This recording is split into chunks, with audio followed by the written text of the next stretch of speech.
ಭತ್ತದ ಬೆಳೆಗೆ ಕಳೆನಾಶ ಸಿಂಪಡಣೆ ಮಾಡಿ ಕಿಡಿಗೇಡಿಗಳು ಭತ್ತವನ್ನ ನಾಶಪಡಿಸಿರುವಂತಹ ಘಟನೆ ಈಗ ನಾಗಮಂಗಲ ತಾಲೂಕಿನ ದೇವಲಾಪುರ ಗ್ರಾಮದಲ್ಲಿ ನಡೆದಿರುವಂತದ್ದು. ನಾಗಮಂಗಲ ತಾಲೂಕಿನ ದೇವಲಾಪುರ ಹೋಬಳಿಯ ಬಿಂಡೇನಹಳ್ಳಿ ಗ್ರಾಮದಲ್ಲಿ ಒಂದು ಘಟನೆ ನಡೆದಿರುವಂತದ್ದು. ಸರ್ವೆ ನಂಬರ್ 217ರ ಕುಳ್ಳೇಗೌಡರವರ 22 ಗುಂಟೆ ಭತ್ತವನ್ನ ಬೆಳೆದಿದ್ರಂತೆ. ಇನ್ನು ಈ ಜಮೀನಿನಲ್ಲಿ ಕಿಡಿಗೇಡಿಗಳು ಕಳೆನಾಶ ಸಿಂಪಡಿಸಿ ನಾಶವನ್ನ ಪಡಿಸಿರುವಂತದ್ದು. ಇನ್ನು ಈ ಪ್ರಕರಣ ನಾಗಮಂಗಲದ ಗ್ರಾಮಾಂತರ ಪೊಲೀಸ್ ಠಾಣಾ ವ್ಯಾಪ್ತಿಯಲ್ಲಿ ದಾಖಲು ಮಾಡಲಾಗಿದ್ದು, ಜಮೀನಿನಲ್ಲಿ ಮಾಲೀಕ ಕುಳ್ಳೇನಗೌಡ ಆರೋಪ ಮಾಡುವಂತೆ ಕಳೆದ 1 ತಿಂಗಳಿಂದ 22 ಗುಂಟೆ ಜಮೀನನ್ನ 50,000 ವೆಚ್ಚದಲ್ಲಿ ಅಚ್ಚುಕಟ್ಟಾಗಿ ಮಾಡಿದ್ವಿ. 15 ದಿನಗಳ ಹಿಂದೆ ಜಮೀನಿಗೆ ಭತ್ತದ ಪೈರನ್ನ ನಾಟಿ ಮಾಡಿದ್ವಿ. ಆದ್ರೆ ಪಕ್ಕದ ಜಮೀನಿನ ಕೃಷ್ಣೇಗೌಡ ಧರ್ಮಪತ್ನಿ ಮತ್ತು ಚಿಕ್ಕೂಳೂರು ಮತ್ತು ಮಗ ಮೋಹನ ಹಳೇ ದ್ವೇಷದ ಹಿನ್ನೆಲೆಯಲ್ಲಿ ತನ್ನ ಜಮೀನಿಗೆ ಕಳೆನಾಶವನ್ನ ಸಿಂಪಡಣೆ ಮಾಡಿದ್ದಾರೆ,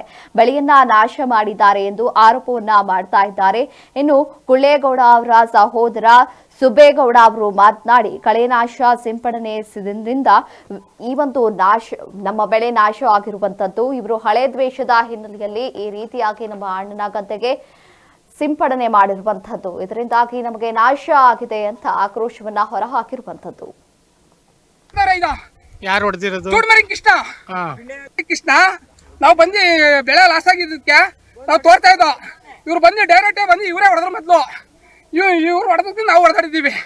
ಅಷ್ಟು ಬಿಟ್ರೆ ಇವರೇ ಹೊಡೆದಿರೋದು. ಮೊದಲು ಇವರೇ ಕಳೆ ಔಷಧಿ ಹೊಡೆದಿರ್ಬೋದೇನೋ, ಇವರೇ ಹೊಡೆದವ್ರೆ. ಇವ್ರ ಮನೆ ಹಾಳಾಗ ಇವರೇ ಹೊಡೆದಿರೋದು ಕಳೆ ಔಷಧಿಯ. ಮನೆ ಹಾಲ ಒಂದ್ ತಿಂಗಳ ಆಗಿ ಗಲಾಟೆ ಆಗಿತ್ತು. ಇವರೇ ಬಂದು ಹೊಡೆದವ್ರೆ. ಇದು ಯಾರು ಹೊಡೆದಿರೋದು? ಚೂಡ್ಮರಿ ಕೃಷ್ಣ, ಬಿಂಡೇನಹಳ್ಳಿ ಗ್ರಾಮ, ಭೀಮನಹಳ್ಳಿ ಸರ್ವೆ ನಂಬರ್ 4, 217